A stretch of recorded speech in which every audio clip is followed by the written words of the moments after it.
지난주에는 학개 선지자가 보냄받았을 그 당시에 역사적이고 종교적인 배경을 우리가 살펴보면서 학개서의 중심 내용과 그리고 서론을 살펴보는 그런 시간을 저희가 가졌습니다. 자, 오늘부터는 우리가 조금 더 깊게 이 학개 본문으로 들어가서 학개가 예언했던 내용들을 자세하게 살펴보려고 하는데, 학개서는 특별히 학개 선지자에게 임한 하나님 말씀을 학개 선지자가 4차례 대언하는 구조로 이루어져 있습니다. 특별히 이 학개서는 여호와의 말씀이 임했다라는 이 말을 중심으로 그 말씀들이 임했던 구체적인 시간과 날짜들을 이야기를 하고 있는데, 그 시간 정보를 통해서 우리는 오늘 우리가 읽은 1장의 내용이 바로 학개에게 임한 첫 번째 예언의 말씀이다, 이것을 알 수가 있는 것이죠. 자, 학개 1장 1절을 다시 한번 보겠습니다. 다리오 왕 2년 6월 곧 그 달 초하루에 여호와의 말씀이 선지자 학개로 말미암아 스알디엘의 아들 유다 총독 스룹바벨과 여호사닥의 아들 대제사장 여호수아에게 임하니라. 가라사대, 여호와의 말씀이 학개에게 임했는데, 특별히 이 첫 번째 예언의 말씀이 그 당시 페르시아를 통치하던 다리오 왕의 2년 6월 1일에 임했다는 시간적인 정보를 알려주고 있습니다. 자, 그런데 여기에서 우리가 주목해서 봐야 하는 것은 발신자는 여호와 하나님, 학개 선지자가 전달자. 자, 그러면 이제 이 여호와의 말씀이 누구에게 전해졌냐는 것입니다. 수신자가 누구냐는 것이죠. 자, 오늘 이 본문을 보면 두 사람이 등장을 했습니다. 첫 번째는 유다 총독 스룹바벨이 등장을 했고, 두 번째는 여호사닥의 아들 대제사장 여호수아가 등장을 했습니다. 이 두 사람은 학개 선지자가 활동하던 그 당시에 바벨론 포로에서 돌아온 유다 백성들을 이끌었던 지도자들이었습니다.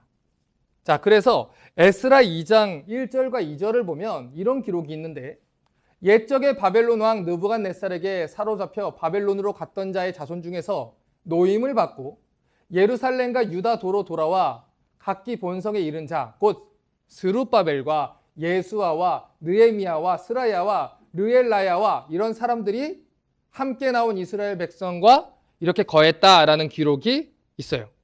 자, 그런데 그 중에서 우리가 주목해서 봐야 되는 이름이 바로 이 스룹바벨과 예수아라는 이 두 사람입니다. 첫 번째로 등장한 이 스룹바벨이라는 사람은 바로 학개서에 등장한 이 주인공인데, 다윗의 후손이자 유다의 총독입니다. 그리고 이 예수아라는 사람이 바로 여호수아라는 이름의 아람식 표현인데, 바로 이 사람이 학개가 이야기하는 대제사장 여호사닥의 아들 여호수아입니다. 그러니 학개서의 지금 첫 번째 예언을 받은 두 명의 수신자는 첫 번째 유다 총독 스룹바벨, 그리고 두 번째 대제사장 여호수아다라는 것이죠. 그런데 이 두 사람을 필두로 포로에서 귀환한 사람들의 이름이 쭉 기록되어 있는데, 왜 이 사람들이 이름이 제일 먼저 나왔냐면, 이 사람들이 그 당시 이스라엘을 정치적이고 종교적으로 이끌었던 리더였기 때문이었어요. 그 당시 총독 스룹바벨과 대제사장 여호수아는 바벨론으로부터 42,360명을 데리고 1차로 예루살렘으로 귀환했던 지도자들이었습니다. 특별히 이 사람들은 스가랴 선지자의 예언에서도 굉장히 중요한 인물로 등장하는 사람들인데, 이 사람들이 바로 이른바 바벨론 포로 후기 시대의 리더들이었어요. 마태복음시 1장 12절을 보면 이 스룹바벨이라는 사람의 이름이 등장을 합니다. 바벨론으로 이거한 후에 여고냐는 스알디엘을 낳고 스알디엘은 스룹바벨을 낳았다라고 기록이 되어 있어요. 자, 그런데 여러분이 잘 아시다시피 마태복음 1장은 족보가 기록되어 있는 장입니다. 자, 우리 청년들은 알 것 같아요. 마태복음 1장은 족보인데 어떤 족보였어요? 왕의 족보였어요. 아브라함의 후손이자 다윗의 자손으로 오신 왕이신 예수 그리스도의 족보가 기록되어 있는 장이 마태복음 1장이라고요. 자, 그런데 거기에 이름이 누가 기록되어 있냐면 스룹바벨이 기록되어 있는 거예요. 그러니까 이 사실은 학계의 메시지를 전해받았던 이 스룹바벨이라는 사람이 아브라함에게 주신 그 약속의 씨앗과 다윗에게 주신 영원한 왕권을 약속받은 다윗의 후손이라는 것을 밝히고 있다는 거예요. 이 사람의 후손으로 예수 그리스도께서 오셨다. 이것을 밝히고 있는 거죠. 다시 말해서 이 스룹바벨은 하나님께서 약속하신 다윗의 정통성과 언약을 가지고 있는 사람이다라는 거예요. 자, 그러면 대제사장 여호수아는 어떤 사람일까요? 역대상 6장 1절부터 3절 말씀을 보면 레위 지파에 대한 족보가 쭉 기록되어 있습니다. 자, 그래서 레위의 아들들은 게르솜과 그앗과 무라리요, 그앗의 아들들은 아므람과 이스할과 헤브론과 우시알이요, 아므람의 자녀는 아론과 모세와 미리암이요, 이렇게 해서 대제사장들의 그 족보가 쭉 나와 있단 말이죠. 그런데 이 족보가 어디까지 이어지냐면 역대상 6장 14절과 15절에 이런 기록이 있어요. 아사랴는 스라야를 낳았고 스라야는 여호사닥을 낳았으며 여호와께서 느부갓네살의 손으로 유다와 예루살렘 백성을 옮기실 때에 누구도 갔더라? 여호사닥도 갔더라. 자, 여호사닥 아까 들어보셨던 이름입니다. 누구의 아버지예요? 여호수아의 아버지입니다. 오늘 학계가 메시지를 전달한 그 대제사장 여호수아의 아버지가 바로 여호사닥이라는 말이에요. 자, 그러니까 학계 선지자의 메시지를 전해받았던 이 대제사장 여호수아라는 이 사람의 족보가 어디까지 올라가냐면 아론까지 올라가고 있다, 이 얘기입니다. 하나님께서 세우신 대제사장의 정통성을 가지고 있는 사람, 그것이 바로 대제사장 여호수아라는 것이죠. 자, 그래서 오늘 여기까지 정리를 하면 하나님께서는 학계 선지자를 통해서 남유다의 신앙의 지도자들이었던 두 사람, 총독 스룹바벨, 쉽게 말해서 그 당시에 왕의 역할을 하는 스룹바벨과 그리고 대제사장 여호수아에게 이 말씀을 주셨다는 거예요. 자, 그러면 여기서 한번 생각을 해보자고요. 왜요? 왜 하나님께서 다른 사람들이 아니라 도대체 이 두 사람들에게 가장 먼저 가서 말씀을 전해라, 이렇게 얘기를 했냐는 겁니다. 이 질문에 대한 대답은 이스라엘의 과거 역사를 우리가 돌아보면 알 수 있어요. 과거 하나님의 백성들이 바벨론에 의해서 멸망하게 되었죠. 그게 누구 책임이었습니까? 물론 모두의 책임이었어요. 하지만 가장 중요한 책임은 타락한 남유다의 왕들과 대제사장들의 책임이었다는 거예요. 그들이 하나님의 뜻을 저버리고 하나님의 선지자들을 잡아 죽이고 말씀을 감추고 거짓 선지자를 용납했기 때문에 백성들이 하나님의 뜻을 구하지 못한 채로 멸망당하게 되었다는 것입니다. 성경을 보면 언제나 대제사장들이 타락할 때, 왕이 타락할 때 백성들은 그 뒤를 고스란히 따라가게 돼 있어요. 금송아지를 세워놓고 이것이 너희를 구원한 여호와 하나님이다 라고 할 때도 백성들은 아멘 그렇습니다 라고 기뻐 뛰며 춤추며 여호와라고 섬긴 것들이 백성이고, 그것들을 이끌었던 자들이 대제사장들이었고 왕들이었다는 거예요. 그렇기 때문에 하나님께서는 언제나 백성의 왕들과 대제사장들에게 엄하게 하나님 말씀을 가르치며 말씀대로 하여라, 말씀대로 하여라, 그렇게 계속해서 강조를 했던 것이죠. 그런데 지도자들의 신앙이 무너져 버리니까 백성들의 신앙도 함께 무너져 버렸습니다. 그러니 하나님께서는 남유다 백성들이 다시 살게 하기 위해서 그들의 지도자들을 다시 부르는 거예요. 다시 하나님의 말씀을 전파하시는 것입니다. 정치적으로 나라를 다스리는 총독과 예배를 주관하며 하나님 말씀을 가르치는 대제사장을 불러서 이 나라가 하나님 앞에서 바로 서야 한다는 것을 먼저 가르치고 있다는 거예요. 자, 그러면 하나님이 그들에게 어떤 명령을 주시는지 보자고요. 학계 1장 2절에 이렇게 얘기를 합니다. 만군의 여호와가 말하여 이르노라. 이 백성이 이르기를 여호와의 전을 건축할 시기가 이르지 아니하였다 하느니라. 자, 지금 이 구절에서 우리가 주목해서 봐야 되는 표현이 있습니다. 이 말씀을 전하시는 하나님이 당신의 이름을 계시하실 때 어떤 표현을 쓰고 있느냐 이거예요.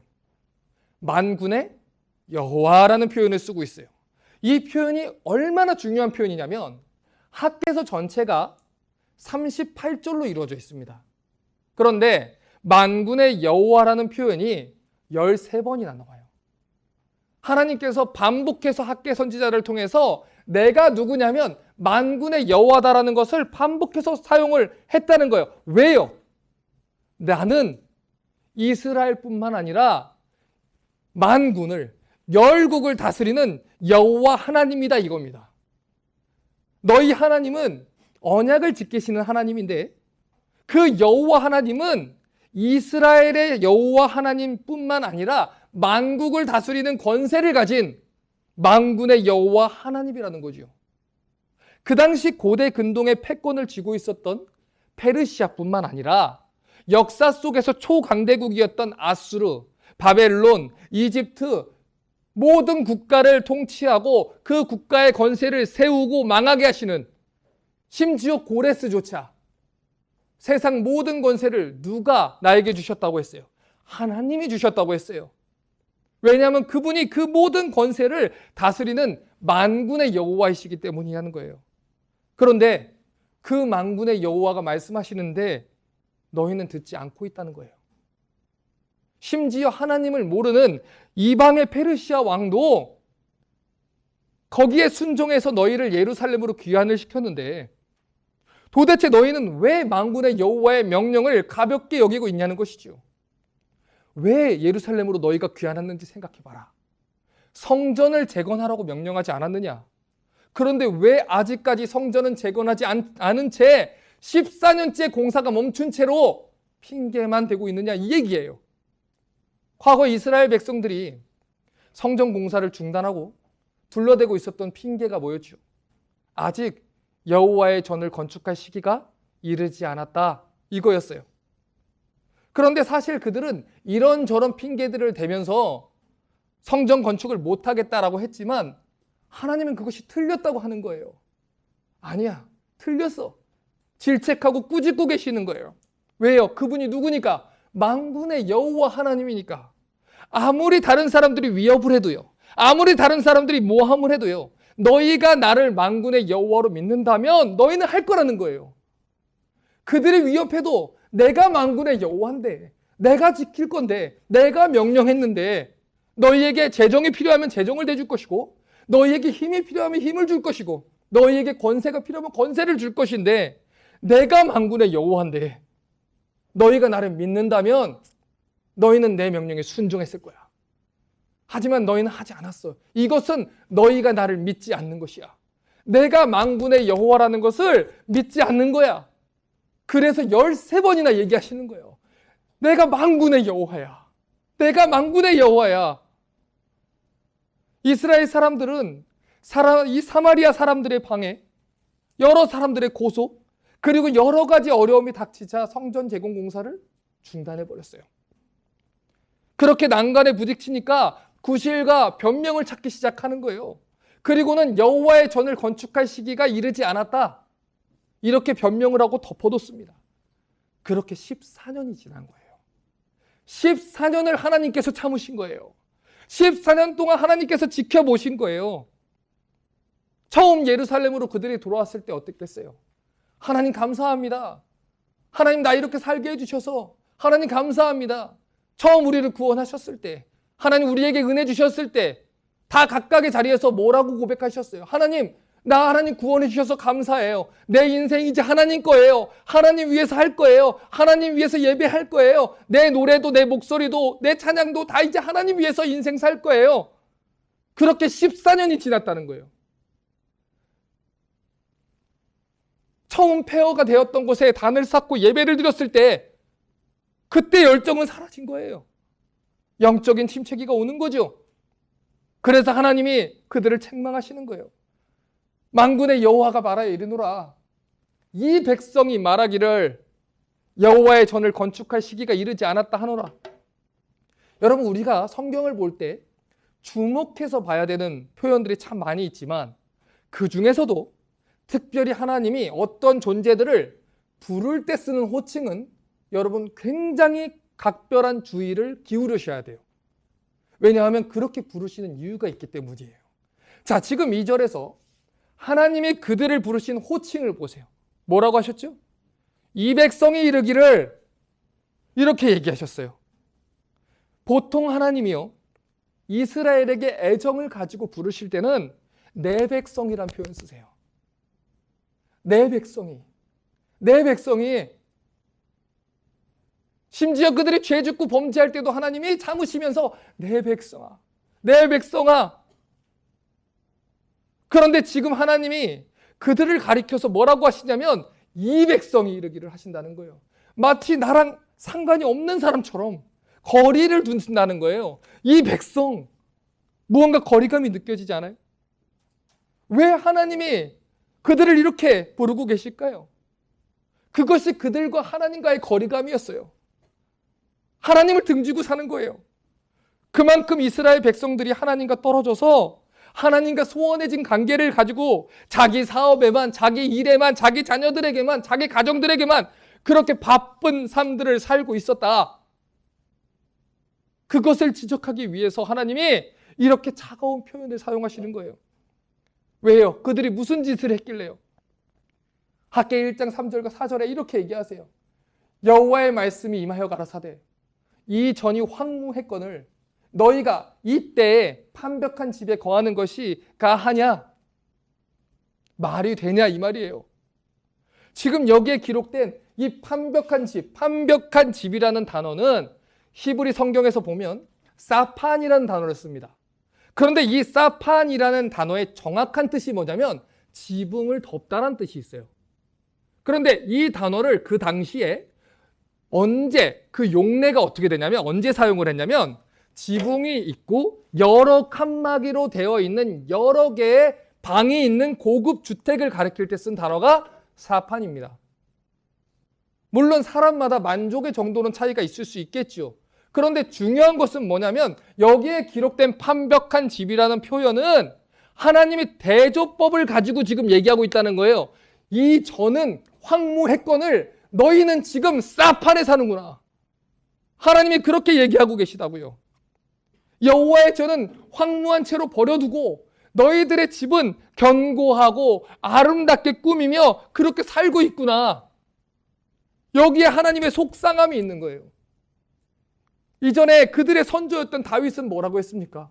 하나님, 나는 백향목국에 거하는데 하나님의 개는 저 먼지 구덩이에 휘장 가운데 있습니다. 그런데 지금 다윗의 후손이라 하는 자는 그 사람들은 하나님이 포로 생활에서 건져줬더니 자기들의 사업, 자기들의 집, 자기들의 여가 생활, 자기들의 사정들 생각하면서 하나님의 전은 황폐하게 두는 거예요. 아, 저 하나님, 그때 하나님, 다른 사람들의 하나님인 것처럼, 다른 민족의 하나님인 것처럼 하나님 잊고 사는 거예요. 그러니 하나님이 알려주는 거예요. 이 백성이 너희는 좋으냐? 내가 너희 여호와인데 너희 어떻게 나한테 이럴 수 있니? 내 전은 다 황폐해졌는데 너희는 어떻게 이럴 수 있니? 그래서 여호와께서 책망하십니다. 그러므로 이제 나 만군의 여호와가 말하노니 너희는 자기의 소위를 살펴볼지니라. 니들이 행동했던 거, 니들이 어떻게 살았는지 한번 살펴봐라. 얼마나 사무쳤는지 7절을 보면 동일하게 강조해서 얘기를 해요. 나 만군의 여호와가 말하노니 너희는 자기의 소위를 살펴볼지니라. 성경에서 이렇게 반복해서 나오는 건 강조법이에요. 하나님 너무 속상한 거예요. 너희도 좀 살펴봐라. 니들이 어떤 짓을 살펴봤는지 보고 회개해라. 니들이 그런 일들을 했기 때문에 어떤 결과를 맞이하게 됐는지, 니들 형편이 지금 어떻게 됐는지 한번 살펴봐라. 나 잊고 살아서 신앙 버리고 그렇게 살아서 정말 너희가 잘 살고 있느냐? 만족이 있느냐? 살펴보라는 거예요. 실제로 그들의 삶은 어땠어요? 여호와의 전은 버려두고 자기들의 사업에만 바빴던 그들의 형편에 대해서 6절은 이렇게 얘기합니다. 너희가 많이 뿌릴지라도 수입이 적으며 먹을지라도 배부르지 못하며 마실지라도 흡족하지 못하고 입어도 따뜻하지 못하며 일꾼이 삭슬 받아도 그것을 구멍 뚫어진 전대에 넣음이 되느니라. 열심히 일을 해도 수입이 적고요. 먹고 마셔도 만족이 없어요. 저축을 해도 재물이 쌓이지 않아요. 열심히 사는데 기쁨이 없고요. 열심히 사는데 행복이 없어요. 왜 그렇습니까? 그들이 하나님께 부유하지 못했기 때문에 하나님도 그들을 거리감을 두시고 이 백성이라 부르시고 복을 주지 않으시는 거죠. 9절부터 11절을 또 보겠습니다.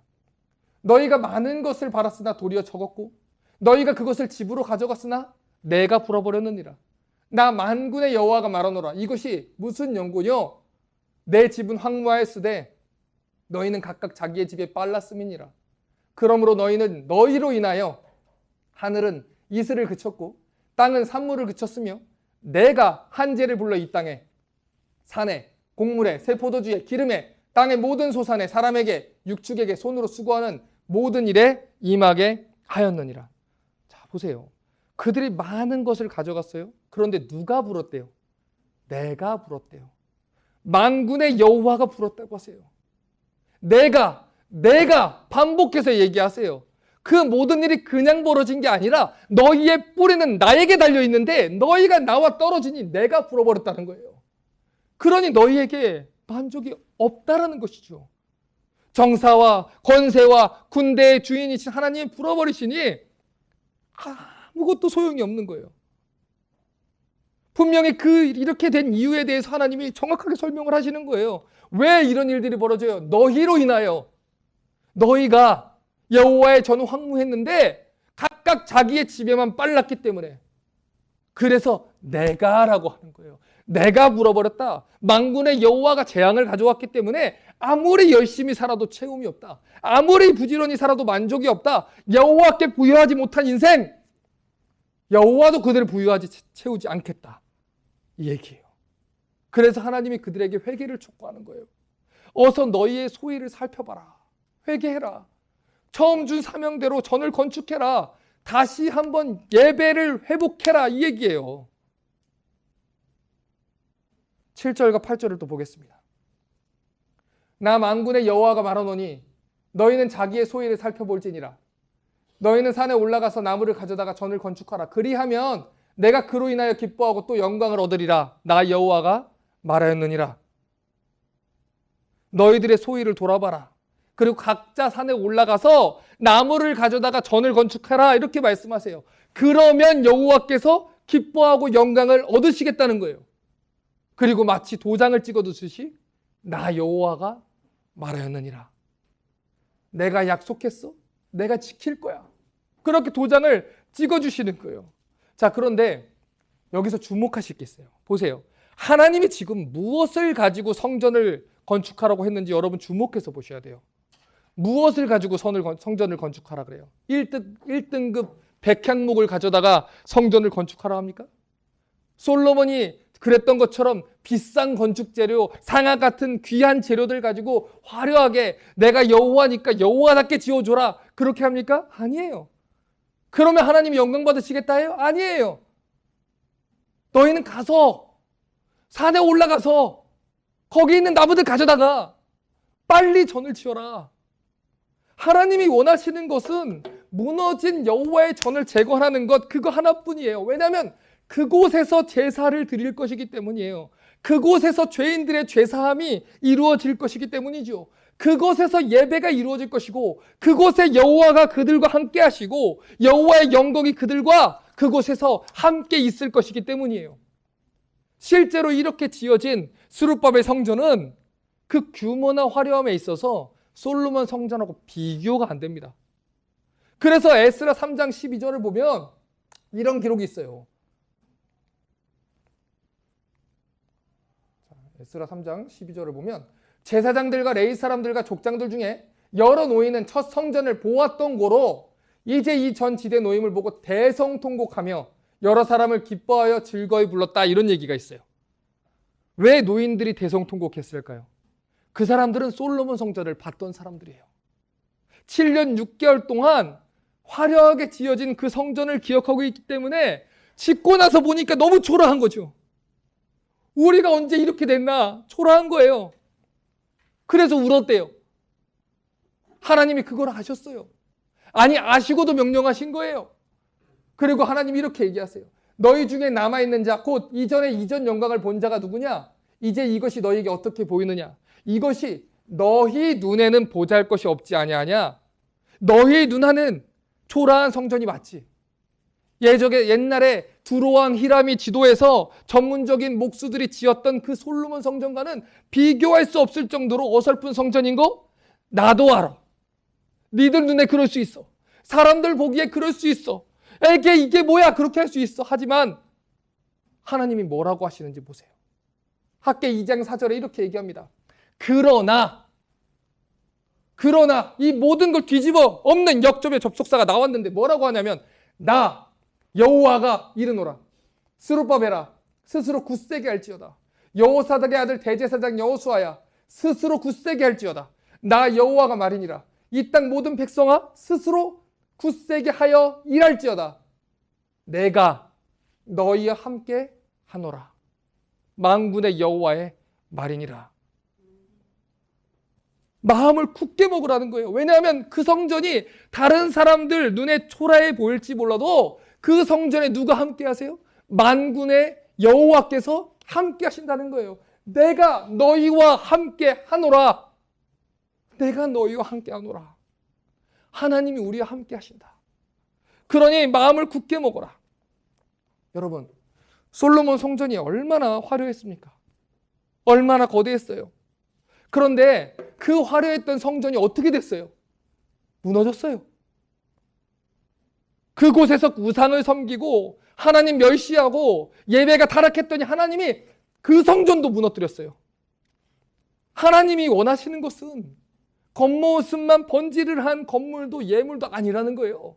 산에 가서 나무를 가져다가 성전을 지어도 그곳에 하나님 말씀이 있으면 하나님 말씀대로 예배가 이루어지고 하나님의 말씀이 선포되면 하나님이 그들과 함께 하신다는 거예요. 미가서 6장 6절에서 8절에 하나님이 원하시는 진짜 예배에 대해서 이렇게 분명하게 얘기했어요. 내가 무엇을 가지고 여호와 앞에 나아가며 높으신 하나님께 경배할까? 내가 번제물 1년 된 송아지를 가지고 그 앞에 나갈까? 여호와께서 천천의 순양이나 만만의 강수 같은 기름을 기뻐하실까? 내 허물을 위하여 내 마다들을 내 영혼의 죄를 인하여 내 몸의 열매를 드릴까? 사람아, 주께서 선한 것이 무엇임을 내게 보이셨나니 여호와께서 내게 구하시는 것이 오직 공의를 행하고 인자를 사랑하고 겸손히 내 하나님과 함께 행하는 것이 아니냐. 하나님을 사랑하는 것, 하나님과 함께하는 것, 하나님의 공의를 행하는 것, 하나님의 법도를 지키는 것, 그렇게 하나님 사랑하고 겸손히 하나님과 같이 살아가는 것, 그것이 하나님이 우리에게 명하신 예배와 성전을 재건하라는 근본 정신이라는 거예요.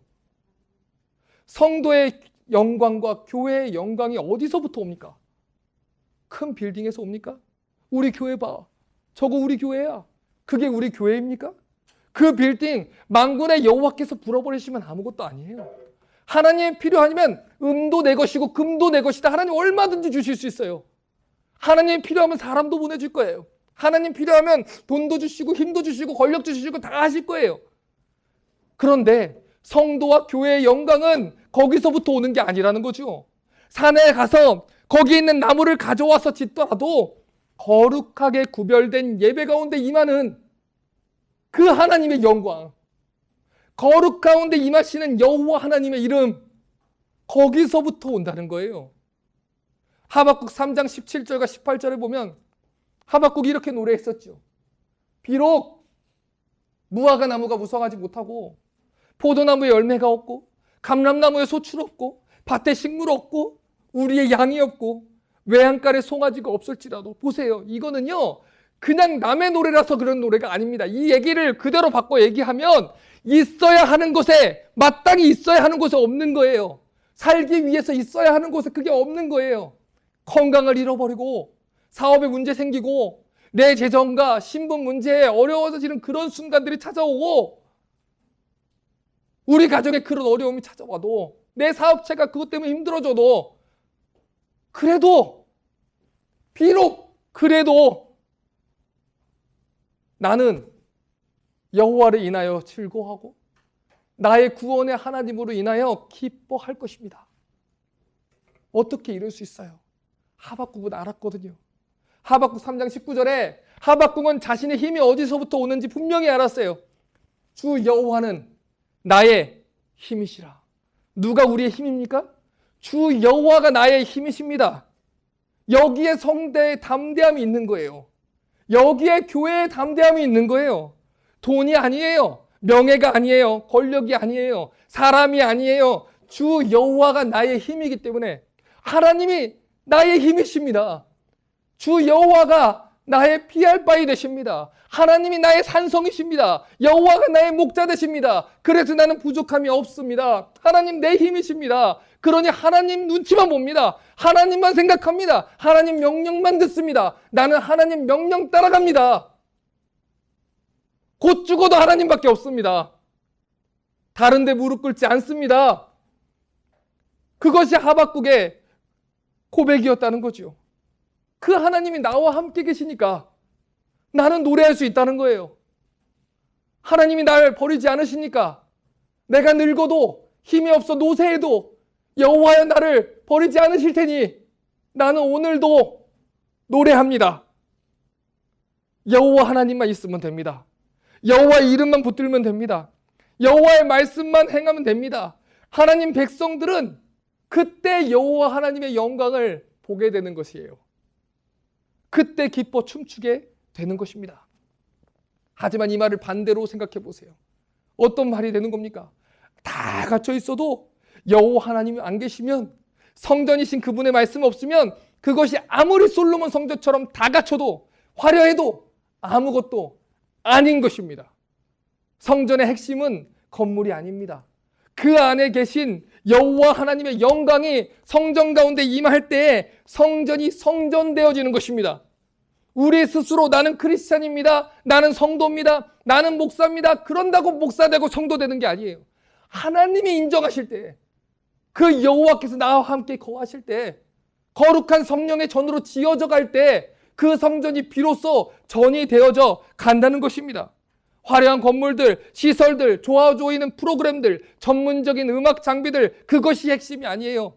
산에 올라가서 나무를 가져다가 둔탁하게 짓더라도 하나님이 명하신 대로 짓는 거예요. 하나님이 명하신 대로 이끌려 가는 거지요. 하나님 말씀만 전파하는 거지요. 하나님이 원하시는 속죄제와 화목제가 그 전에서 향기롭게 올려 퍼지는 그 성전, 그게 하나님이 원하시는 성전이라는 것입니다. 성경을 자세하게 보십시오. 하나님이 언제 가장 기뻐하십니까? 언제 하나님이 가장 영광을 받으셨죠? 누가복음 15장 7절에 이렇게 얘기했어요. 내가 너희에게 이르노니 죄인 하나가 회개하면 하늘에서는 회개할 것 없는 의인 99을 인하여 기뻐하는 것보다 더하리라. 하나님이 기뻐하시는 게 뭐예요? 죄인들이 회개하고 돌아오는 거예요. 하나님이 기뻐하는 게 뭐예요? 무너졌던 성전들이 다시 지어져서 하나님께 돌아와 예배하는 거예요. 죄인들이 어린 양의 피를 힘입어 성소에 계신 여호와 하나님 앞으로 와서 다시 회복하고 다시 그 성전이 지어질 때 하나님은 그 일을 통해서 영광 받으시고 하나님 기뻐하신다는 거예요. 여호와의 성전은 무엇을 위해서 있는 것입니까? 예배를 위해서 있는 것이죠. 복음을 전하기 위해서 있는 것이죠. 하나님 말씀을 선포하기 위해서 있는 것이죠. 믿음은 들음에서 나고 들음은 그리스도의 말씀으로 말미암는다 했습니다. 그러니 믿음은 그리스도의 말씀이 선포될 때만 주어지는 것이고, 그리스도의 말씀이 선포될 때만 죄인들이 회개하고 하나님께로 돌아올 수 있는 것입니다. 오늘 가만히 묵상하는데 뭔가 내 마음이 뜨거워서 나 오늘 예수님 만난 것 같아가 아니라, 내가 하나님 말씀을 들을 때 내가 어떤 상태인지 알고 내가 얼마나 추악한 죄인인 줄 알고 예수님의 십자가 앞으로 가 그 말씀 앞에 철저히 회개할 때 그 성전이 여호와의 거하시는 성전으로 지어져 간다는 것입니다. 그때 하나님이 영광 받으시는 거예요. 그러니 이 일을 하라는 겁니다. 주저하지 말고 다른 데 눈 돌리지 말고 예배의 집, 말씀의 집을 재건하라는 거예요. 다른 일에 바쁘지 말고 하나님 말씀의 뜻이 무엇인지 연구하고 가르치고 듣고 배우고 전하고 되뇌이는 그 일에 목숨을 걸어서 그 일을 하라는 것입니다. 저희 교회 사역 중에 이제 앞으로 행할 오르도 토메오라는 사역이 있어요. 이 사역은 바울이 디모데에게 줬던 유언 가운데 쓰인 헬라어 단어를 따온 단어입니다. 너는 진리의 말씀을 옳게 분별하여 그 말씀을 사람들에게 전하라 할 때 옳게 분별하다라는 헬라어 단어가 오르도 토메오예요. 그런데 이 단어의 뜻이 무슨 단어가 있냐면 이 단어는 길을 닦다라는 단어가 있어요. 여러분 보세요. 길을 닦는데 그 끝이 낭떠러지면 뒤에 따라오는 사람들이 다 어떻게 됩니까? 다 죽는 거예요. 바울이 디모데한테 부탁한 것이 그거예요. 길을 바르게 닦아라. 하나님 말씀을 전할 때 길을 바르게 닦아라. 대제사장 여호수아야, 총독 스룹바벨아, 길을 제대로 닦아라. 그래서 백성들이 하나님을 경외하고 하나님 말씀 듣고 말씀에 붙잡혀서 완전히 그 성전으로 다시 지어지는 그 일을 할 수 있도록 해라. 그 일을 하기 위해서 목회자들은 말씀을 연구하는데 목숨 걸고 하는 거예요. 일주일 동안 책상에 앉아 기도하며 말씀 묵상하며 목숨 걸고 하나님 말씀 연구하는 거죠. 성도들은 그 말씀 하나라도 놓치지 않기 위해서 펜을 들고 성경을 들추며 거기에서 말씀을 배우는 거예요. 왜냐하면 여기에 우리의 살 길이 달려있기 때문이죠. 교회는 우리가 하고 싶은 걸 하는 곳이 아닙니다. 하나님이 하라고 하는 것을 하는 곳이죠. 교회는 고객들이 원하는 맞춤 메뉴를 선보이는 이벤트 회사가 아닙니다. 교회의 주인이신 하나님이 명하신 걸, 하나님이 원하시는 걸 하나님이 원하는 방법대로 하는 곳이 교회입니다. 그러니 누구든지 이 자리에 오면 복음을 듣지 못하는 그런 사람이 없어야 되잖아요. 누구든지 이 자리에 와서 집사님, 권사님, 형제님, 자매님, 나 복음 듣고 싶어요. 나 어떻게 하면 영생을 얻을 수 있나요? 할 때 때가 되면 다 알아요. 하나님이 찾아올 거야. 이런 말 말고 믿음이 들음에서 온다 했으니 그리스도의 말씀을 그들에게 전해서 하나님이 형제를 이처럼 사랑해서 독생자를 주셨습니다. 이를 믿기만 하면 멸망치 않고 영생을 얻습니다.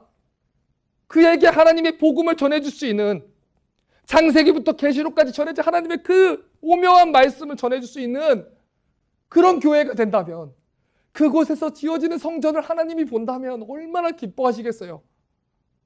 그때 하나님이 기뻐하시고 영광 받으시겠다는 겁니다. 다시 학개 1장 12절을 보겠습니다.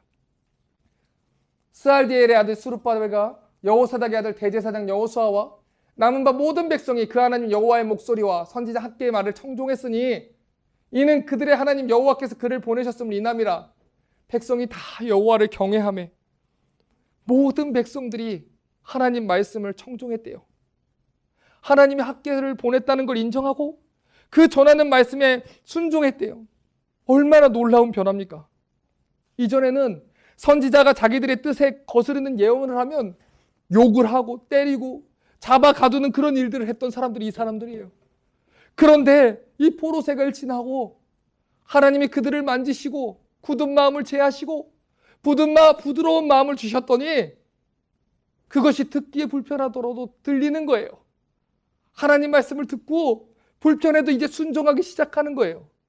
그랬더니 여호와께서 어떻게 반응하시는지 보십시오.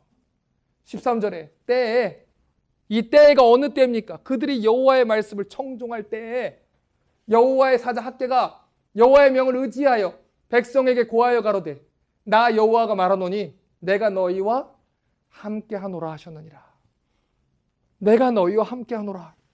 여호와께서 당신의 목소리를 듣는 당신의 백성들과 함께 하신대요. 여기에 학개 1장의 메시지가 있다고요. 하나님 백성들이 하나님의 말씀을 청종할 때 하나님이 기뻐하시고 그들과 함께 하신다는 겁니다. 14절과 15절을 보겠습니다. 여호와께서 스알디엘의 아들 유다 총독 스룹바벨의 마음과 여호사닥의 아들 대제사장 여호수아의 마음과 남은 바 모든 백성의 마음을 흥분시키심에 그들이 와서 만군의 여호와 그들의 하나님의 전 역사를 했으니 때는 다리오 왕 2년 6월 24일이었더라. 드디어 14년 동안 중단됐던 성전 공사가 재개되는 거예요. 이제 설교를 마무리하려고 합니다. 왜 하나님께서 여러분 스룹바벨을 세웠습니까? 왜 대제사장 여호수아를 세웠죠? 왜 학개나 스가랴 같은 선지자를 보내고 왜 우리 같은 사람들을 하나님이 부르십니까? 이유는 하나예요. 무너진 여호와의 전을 다시 세우기 위함입니다. 그리스도의 몸인 교회를 다시 세우기 위함이에요. 에베소서 4장 11절과 12절을 보면 하나님이 우리를 세우신 목적에 대해서 이렇게 얘기를 하고 있어요. 그가 혹은 사도로 혹은 선지자로 혹은 복음 전하는 자로 혹은 목사와 교사로 주셨으니 이는 성도를 온전케 하며 봉사의 일을 하게 하며 그리스도의 몸을 세우게 하려 함이라. 하나님이 우리를 보내신 이유는 그리스도의 몸을 세우게 하려 함이에요. 가서 성전을 재건해라. 무너진 그리스도의 몸을 다시 세워라. 내가 그 일을 인하여 영광받을 것이다. 그래서 하나님이 우리를 부르신 거예요. 학개 1장 14절을 보십시오. 여러분, 이 구절에서 굉장히 감동스러운 표현이 하나 있어요. 여호와께서 모든 백성의 마음을 흥분시키심에 그들이 와서 만군의 여호와 누구의 하나님이요? 그들의 하나님의 전 역사를 했으니 이제 그들의 하나님이라는 거예요. 다른 사람들의 하나님이 아니에요. 그들의 하나님이에요. 다시 말해서 이 일은 우리 하나님의 전 성전을 짓는 그 역사라는 거죠. 저기 저 다른 민족의 하나님이 아니라 그들의 하나님의 전 역사이기 때문에 그 일을 기쁘게 감당했다는 거예요. 여러분, 우리 하나님입니다. 우리 아버지예요. 우리 하나님이고 내 아버지란 말입니다. 우리를 위해서 십자가에 피를 흘리시고 내 죄를 위해서 대신해서 죽으신 예수 그리스도라는 거지요. 내 하나님의 성전을 지으라는 거예요. 그 성전을 통해서 수많은 백성들이 구원받도록, 그 성전을 통해서 죄인들이 하나님께 돌아와 회개하도록 우리 하나님의 성전을 재건하라, 이것입니다. 이 일을 통해서 하나님이 사도와 선지자, 복음 전하는 자, 목사, 교사 같은 자들을 저희 교회에 보내주시는 거예요. 하나님이 필요하면 준비된 때에, 필요한 때에 하나님 필요한 대로 사람들도 재정도 하나님 다 채워주실 거예요. 그러니 무너진 여호와의 성전을 재건하는 이 일에 우리 하나님이면 그 일에 동참하십시오. 두 손 걷어붙여서 예수를 전하고 복음 전하고 말씀대로 사는 게 도대체 무엇인지, 삶으로 살아내고 교회가 무엇인지, 성도가 어떤 것인지, 성도의 담대함은 어디서 오는지 하나님 앞에서 함께 지어져 가자는 것입니다. 그렇게 해서 성도를 온전하게 하고 그리스도의 몸을 세우고 무너진 여호와의 전을 재건하는 그 영광스러운 일에 동참하는 저희 리스탈 철치 교회 성도들 되기를 주님의 이름으로 축원합니다.